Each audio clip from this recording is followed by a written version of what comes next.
Ito, nasasakop tayo. Ayan, doon ng land bank. Diretso lang tayo. Nasa loob tayo ng sakop niyan. Ituturo ko kayo sa labasan papuntang Bulaon Resettlement.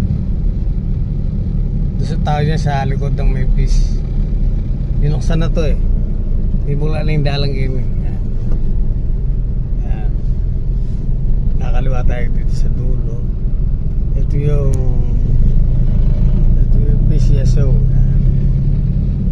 Ito naman Department of Trade, DTI sa kabila. Ito yung SS. Yan. SSS. Yan. Tapos pagdating sa dulo, kakanan tayo. Pakaliwa niya, labasan. Pagkaliwa, doon, labasan doon. Labasan sa may MacArthur. Dito, sa labasan ng Memphis. Yan. Memphis Crossing. Yan.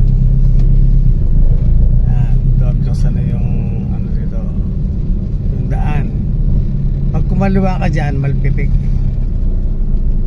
Lusutan ng ano yan. Ito lang, ang anong daan dito, ano lang, Biyernes tsaka ano yan. Dito, punta doon, Malpitik, Memphis, Barangay. Ito, elementary ng Memphis. Yan. Dati release na nito eh. Yan. Yan. Yan, lusutan nyo sa Kibiawan. Yan. Sa may San Miguel Corporation San Miguel. Itong daan ito yung papuntang Bulaon Resettlement. Labasan ito sa Hospital Resettlement, yung hospital. Dito siya lalabas.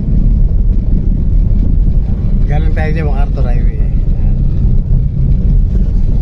Ating tumawid dito. Ito po yung eskwela ng Memphis Elementary School. Memphis Elementary School. Diretso lang tayo. Sa mga nagsusurkat dyan, hindi nakakaalam sa lugar na to, hindi pa dumaan dito para makita nyo naman ang daan dito. Sa mga pa hindi nakakaalam na bukas yung ano, yung daan sa may sakop. Lunes lang yan hanggang Biyernes. Sabado Linggo sarado po yun. Saka ano yun, bubukas yun alas 6 ng umaga hanggang alas 6 ng gabi.